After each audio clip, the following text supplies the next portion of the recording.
Bonjour, bien le Seigneur, que notre Dieu vous bénisse richement et qu'on de toutes ses grâces. Aujourd'hui, nous sommes le 18 avril 2022. Ils ont parlé de l'évangile de prospérité.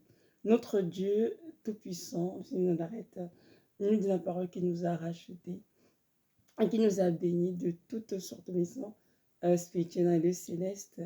Ils ont fait tout pleinement en Christ. Donc en Christ, nous ne manquons de rien en tant qu'enfants de Dieu parce que notre Seigneur pourvoit nos besoins et il prend soin de nous. Dans le Somme, non, dans Matthieu 6, 33, il a dit ceci: cherchez premièrement le royaume, la justice de Dieu, et toutes ces choses vous seront ajoutées par-dessus tout. Il parle ici en fait de ce que je n'ai pas rien, c'est-à-dire justement les richesses de ce monde, la gloire, etc.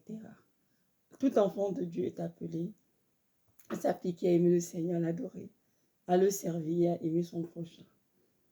Les choses de ce monde que nous voyons, la gloire, le pouvoir, la richesse matérielle, financière, sont des choses qui vont passer, qui sont appelées à disparaître.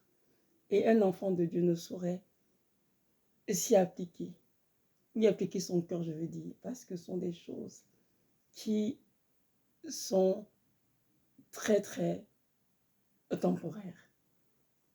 Aujourd'hui, l'évangile de prospérité a fait son chemin dans l'Église et a détourné beaucoup d'enfants de Dieu la saine doctrine, qui est la doctrine de la repentance, la sanctification et la modestie.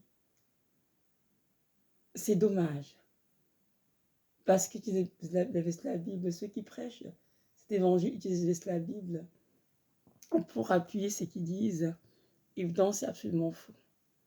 Il est vrai qu'il est écrit dans 3 Jean 1, dans la parole, lorsque l'apôtre Jean a écrit à son bien-aimé Gaius, il dit ici, pardon, je souhaite que tu prospères à tous égards, que tu sois en bonne santé physique, comme au prospère de ton âme. Amen.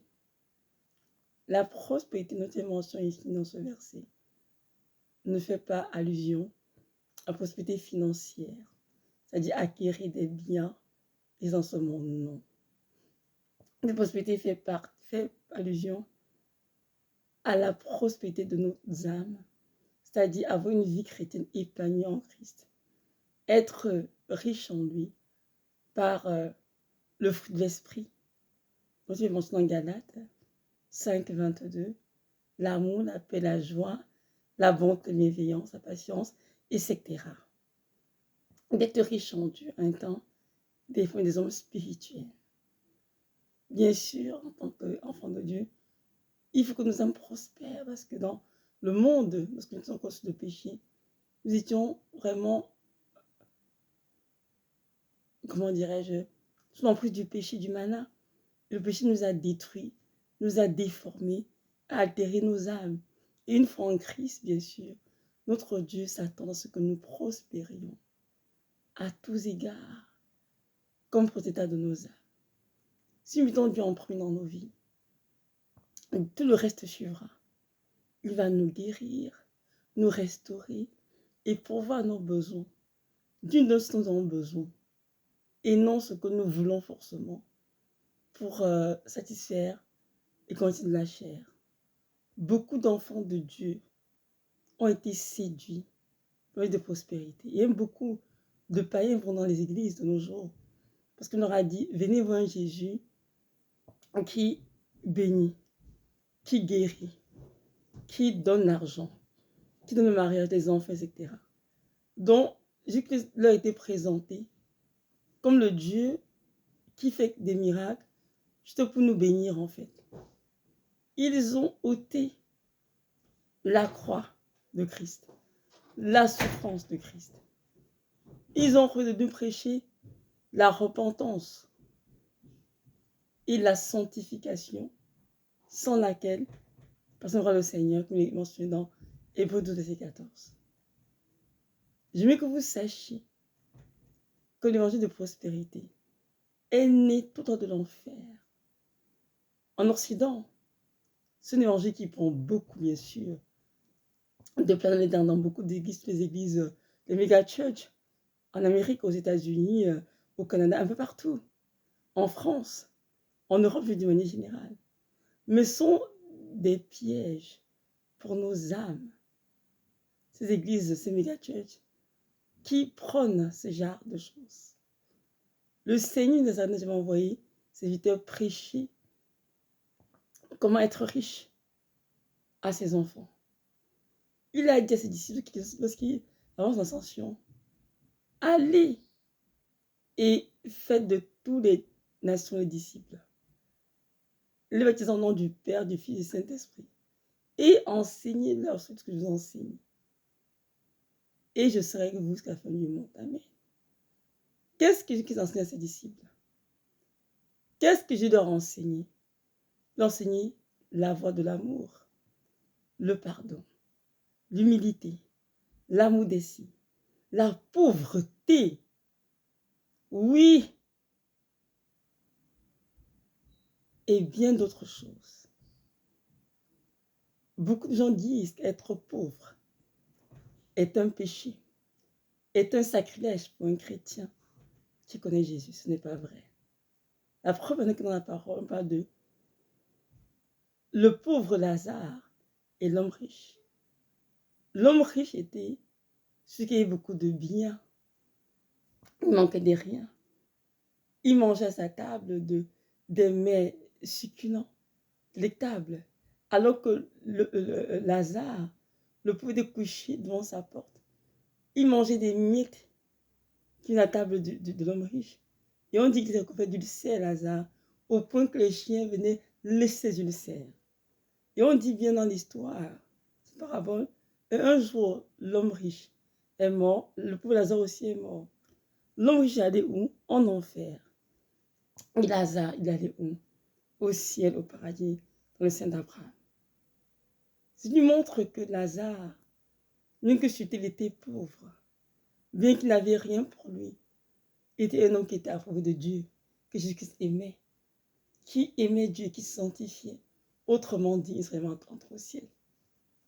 Mais l'homme riche, qui était en bonne santé, qui ne manquait de rien, qui est tout ce qui de cette terre, s'est retrouvé où après sa mort? En enfer. Et il ne va plus entrer au paradis. Est-ce que ça veut dire qu'être riche conduit en enfer? Forcément, non, pas du tout. L'un par rapport de l'homme riche de Lazare, il est allé en enfer. Pourquoi? Parce qu'il avait refusé de prendre soin de Lazare, d'aider Lazare, qui était dans le besoin, qui était pauvre. L'homme riche était tellement méchant qu'il refusait de donner même ses miettes à Lazare. Et c'est pour ça qu'il allait en enfer après sa mort. Notre Dieu est le Dieu de toute richesse, c'est la parole. Ils sont tout pleinement en Christ. Il a fait des uns pauvres, d'autres riches, qui n'approuvaient pas, que Dieu a fait pauvre et le riche, afin que les deux se rencontrent. Dont les riches de ce monde, qui ont de l'argent, des biens, ce n'est pas pour eux, mais c'est pour Dieu. C'est pour le Seigneur, qui est le gérant de nos biens, qui est, le propriétaire de nos biens. Nous sommes juste des gestionnaires de nos biens, mais nos biens appartiennent à Christ. Et nous devons rendre compte un jour comment est-ce qu'on les utilise sur terre. Donc ceux qui sont riches, ils vont faire plutôt pour eux, c'est pour prendre soin de leur famille, c'est vrai, mais pour aussi aider ceux qui sont dans la pauvreté, ceux qui souffrent, ceux qui ont besoin d'aide. Et l'homme riche a manqué de faire cela. C'est pourquoi il est allé en enfer. Après. Donc, je ne vais pas dire ici, que ce soit bien clair, que être riche est forcément mauvais. Ou que être riche nous conduira en enfer. C'est ce que je vais dire, loin de là. Ce que je vais dire, c'est que Dieu nous a fait tout différemment. Il a fait des uns pauvres, d'autres de classe moyenne, d'autres de classe sociale assez élevée qui sont riches. Mais peu importe le cas de figure, ce que nous avons comme bien, c'est pas juste pour nous, c'est pour aider les autres dans nos besoins. Et donc, c'est Dieu qui décide ce qui est devenu chacun. Mais ce que je veux dire ici, c'est que dans une de prospérité qui est présente dans nos églises depuis des années, et qui a détruit beaucoup de vies n'est pas de Dieu. Dieu jamais dit, viens à moi et je te rendrai riche. Dieu jamais dit, viens à moi et tu as tout ce que tu désires. Dieu dit, viens à moi et je t'offrirai tout ce que tu désires. C'est absolument faux. Notre Dieu prend soin de nous, certainement. Il pourvoit nos besoins. C'est là ses richesses. Il nous donne ce dont nous avons besoin pour nous nourrir, un toit, pour vivre et de quoi nous vêtir. Bref, il prend soin de nous dans tout nos besoins. Mais ce que nous voulons, juste pour être conscient de ce monde, pour farouter ou pour nous faire voir, c'est-à-dire en quelque sorte satisfaire nos convoitises charnelles, mondaines, Dieu ne nous donnera pas. Il a dit ceci dans la parole. Si quelqu'un veut me suivre, qu'il renonce à lui-même, qu'il ne s'accroît qu'il me suive. La voie du ciel, chemin étroit, est un chemin jalonné de beaucoup d'épreuves et d'obstacles. Et un chrétien qui a tiré presque de ce monde, c'est-à-dire prospérer, s'enrichir, qui est atteint ou bien atteint de cupidité, ne peut pas entrer au paradis, ne peut marcher ce chemin. Il aura difficulté parce que le fait de vouloir s'enrichir va le retenir, l'empêcher de se spécialiser, de se sanctifier. Et nous devons savoir, je m'appelle, à suivre les traces de Yeshua, notre Seigneur. Rappelons-nous que le Dieu Tout-Puissant, qui a quitté sa gloire céleste, même cette terre, est né d'une femme appelée la Vierge Marie et est resté pendant 33 ans. Jésus-Christ a montré à chacun de nous la voie de la modestie et même de la pauvreté. Qui était Marie et Joseph? C'était un couple de vie, je dirais, modeste, quasiment pauvre même. Jésus-Christ est né où? Dans un palais ou dans un hôpital 5 étoiles? Non. Jésus-Christ est-il né dans un palais où il y avait le tapis rouge? Non. Il est né dans une étable, dans une crèche. Et il était pourtant le roi des rois, le Seigneur des seigneurs. Pourquoi est-ce que Jésus a choisi Marie et Joseph? Parce qu'il voulait nous montrer la voie du paradis. Il aurait pu choisir dans une famille royale, et qui avait de grandes richesses. Une famille qui avait toutes sortes de trésors. Mais le Seigneur a refusé cela. Il a choisi Joseph et Marie de naître dans la pauvreté. Et il a grandi près d'eux. Son père était charpentier. Il avait Jésus à être charpentier. Son père lui a enseigné comment travailler dur, gagner sa vie et ce qu'il faisait. Il enseignait, il faisait son travail. Et il édifiait le monde, il guérissait les malades, il chassait des démons, il faisait beaucoup de choses. Pour nous montrer que le chemin du ciel, c'est le chemin de la pauvreté, le chemin de la modestie. Que Dieu nous appelle beaucoup de fois à être humble, à être modeste. Et s'il y a parmi nous des gens que Dieu a mis dans un état de pauvreté, il sait pourquoi il a fait cela. Nous devons refléter cela et tout simplement continuer d'aimer le Seigneur. Et c'est ça qui prend soin de nous. Il n'y a absolument rien qui ne soit impossible. Notre Dieu est vivant. L'or et l'argent lui appartiennent, c'est écrit dans le livre de Agée, chapitre 2. Et c'est vrai. Donc, si Dieu est capable, de veiller sur les lits des champs, de veiller sur les oiseaux du ciel et tous les animaux qu'il a créés, est-ce qu'il serait capable de prendre soin de nous? Il en serait capable. Alors, mes frères et sœurs, retenons aujourd'hui que l'enjeu de prospérité est une doctrine née des démons pour détruire le peuple de Dieu. Et tous ceux qui croient Tous ceux qui pensent qu'être en Christ, c'est être riche, avoir de l'argent, se trompent et vont être drainés par Satan en enfer s'ils ne se repentent pas. Notre Seigneur de Nazareth a horreur de cet évangile.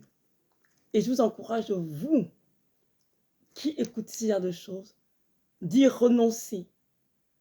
C'est ce que la parole Éphésiens 5, verset 11. Ne prenez point part aux œuvres infamement de démons des ténèbres, mais plutôt condamnez-les. Vous devez condamner l'évangile de prospérité. Et là, je veux pas dire de prospérité, c'est l'argent, hein, pas juste la prédication. Dans les églises, il y a beaucoup de ventes qui prennent place. Les ventes de CD, les ventes de MP3, les ventes de toutes sortes de choses dans les églises de nos jours. Les achats et les ventes qui sont dans l'église soutiennent l'évangile de prospérité qui repugne le Seigneur. Rappelons-nous qu'au temple, lorsqu'il y avait au temple de Jérusalem, il a vu dehors il y avait des pigeons qui étaient vendus, des échanges qui se faisaient, et il a été, si d'une sainte colère, il a renversé toutes les tables des changeurs. Il a dit, ma maison est appelée une maison de prière pour toutes les nations. Mais vous avez fait une campagne de voleurs. Donc tous ceux qui soutiennent l'évangile de prospérité soutiennent le nom de Dieu est une campagne de voleurs. Donc tout ce que les voleurs n'iront jamais au paradis, puis en enfer. Donc mes frères et sœurs, vendre dans les églises, c'est aussi l'évangile de prospérité. Acheter les églises, c'est la même chose. C'est toujours une évangile de prospérité. Nous sommes appelés à aimer comme Christ, à donner sans y attendre, et c'est tout. Arrêtez de vendre dans les églises, mais donner. Arrêtez d'acheter dans les églises et refusez complètement cet évangile. Les choses de ce monde que nous voyons, l'argent, le pouvoir, la gloire, ces choses passagères qui ne peuvent pas sauver ton âme, toi qui m'écoutes.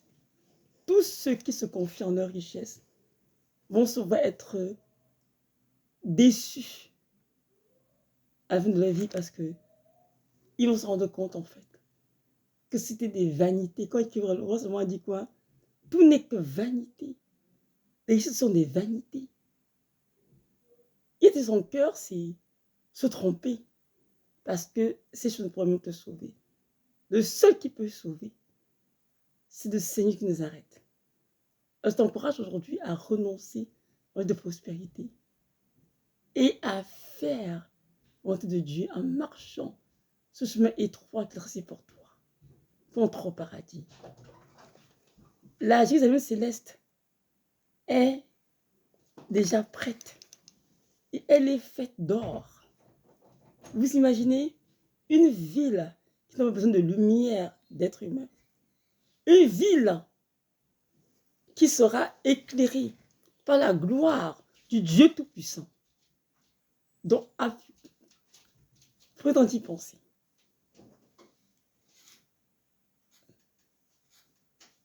Les gens de ce monde sont que de la bouffe près de cette ville.